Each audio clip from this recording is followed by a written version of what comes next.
কোটা সংস্কার আন্দোলন ঘিরে বাংলাদেশের সাম্প্রতিক পরিস্থিতি নিয়ে বিভিন্ন দেশে বিক্ষোভ অনুষ্ঠিত হয়েছে। কারা কেন এসব বিক্ষোভ করেছেন তা জানতে বিদেশে বাংলাদেশের দূতাবাসগুলোকে চিঠি দিয়েছে সরকার।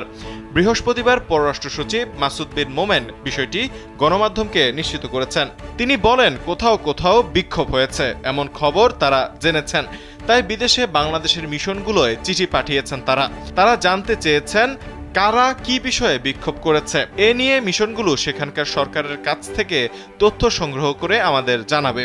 তিনি আরও বলেন, এতদিন আমরা আমাদের মিশনগুলোর মাধ্যমে এখানকার পরিস্থিতি তাদের অবহিত করেছি, যাতে তারা তাদের দেশের গণমাধ্যম ও সামাজিক যোগাযোগ মাধ্যমে প্রচারিত গুজব ও অসত্য তথ্যে বিভ্রান্ত না হয়।